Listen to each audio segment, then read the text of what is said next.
Kami dari kelompok 3 ingin berceramah tentang sanggupkah generasi muda menjadi pemimpin negara. Nah, sebelum masuk ke isi ceramah, kita perkenalan dulu nih, dimulai dari Perkenalkan, nama saya Fauzan Syafiq Gunawan Pelawi. Saya Beri Heka Surbakti. saya Chelsea Nurauralia Cantika Nasution, saya Salsa Krintadira. Yuk Kita simak ceramahnya. Assalamualaikum warahmatullahi wabarakatuh. Pertama-tama marilah kita semua panjatkan rasa puji dan syukur kehadirat Allah Subhanahu wa taala, Tuhan semesta alam yang telah memelihara dan tidak pernah berhenti memberikan hidayat bagi umatnya. Atas nikmat dan berkahnya kita dapat berkumpul di tempat ini dalam keadaan sehat walafiat.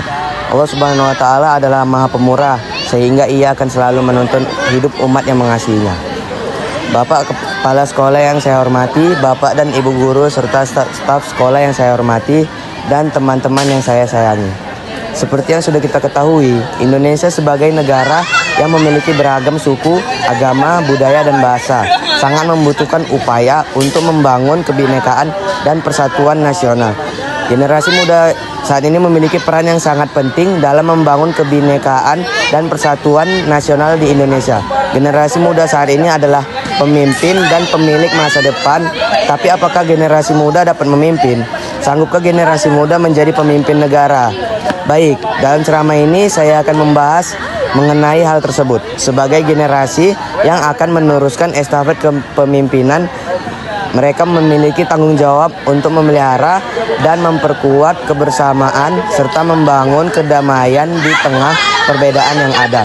Dalam membangun kebinekaan dan persatuan nasional di Indonesia, generasi muda juga harus memahami pentingnya menghargai perbedaan, mampu menghadapi dan menyelesaikan konflik yang terjadi secara damai dan konstruktif. Orang muda memiliki energi, semangat, dan ide-ide segar yang memungkinkan mereka untuk menjadi katalisator perubahan yang signifikan dalam masyarakat. Dalam konteks globalisasi dan era digital seperti sekarang ini, generasi muda juga harus mampu memanfaatkan teknologi dengan bijak.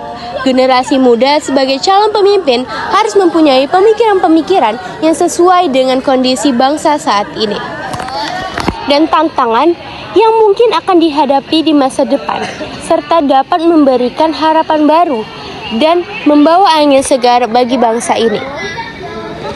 Seperti yang sedang Indonesia alami sekarang tentang Cawapres Gibran Rakabuming Raka, menyebabkan pro dan kontra tentang apakah generasi muda dapat memimpin.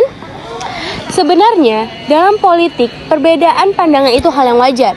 Gibran tidak semata putra dari Presiden Jokowi, melainkan sebagai generasi muda yang punya kompetensi memimpin bangsa.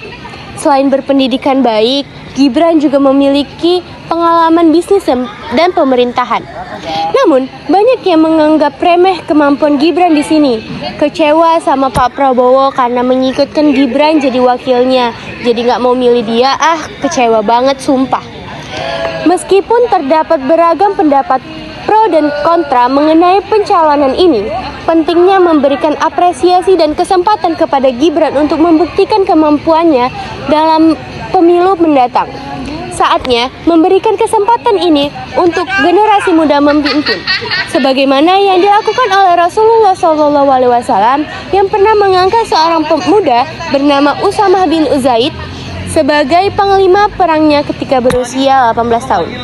Indonesia tidak akan selamanya bergantung kepada generasi tua yang saat ini sedang memegang tampuk kepemimpinan di negeri ini. Suatu saat, mereka pasti akan memberikan tongkat estafet kepemimpinan bangsa dan negara pada generasi muda. Masalah yang dihadapi bangsa ini semakin kompleks. Persoalan krisis kepemimpinan di Indonesia saat ini yang menjadi tantangan generasi muda Indonesia untuk kepemimpinan ke depan akan menjadi catatan sejarah dari masa ke masa, khususnya yang berkuasa atau yang memimpin saat ini. Indonesia adalah negara yang berlandaskan demokrasi. Dalam memilih pemimpinnya, satu di antara mekanisme pemilihannya adalah melalui pemilihan umum. Siapa yang memilih? Tentunya kita, sebagai rakyat Indonesia yang menentukan siapa pimpinan kita sendiri. Memilih dengan cerdas Hal ini berarti kita harus memilih calon pemimpin yang memiliki latar belakang yang baik sehingga visi misi yang terarah dan objektif bagi kebaikan negara. Bukan sekedar angan-angan yang tidak tersampaikan. Mari kita memilih pemimpin dengan cerdas tanpa memandang tua atau mudanya dan mengabaikan perasaan subjektif seperti hanya menyukai saja, apalagi karena dorongan orang lain. Evaluasi objektif adalah cara yang jauh lebih baik daripada hanya mengandalkan omongan manis atau ajakan orang lain. Sekian yang dapat kami sampaikan. Bila ada kata yang kurang berkenan di hati para hadirin, kami mohon maaf yang sebesar-besarnya. Kebaikan datang dari Allah Subhanahu wa Ta'ala dan kesalahan datang dari kami selaku manusia, biasanya tidak luput dari lupa, salah, dan dosa. Demikian kiranya dan akhir kata kami haturkan terima kasih. Wassalamualaikum warahmatullahi wabarakatuh.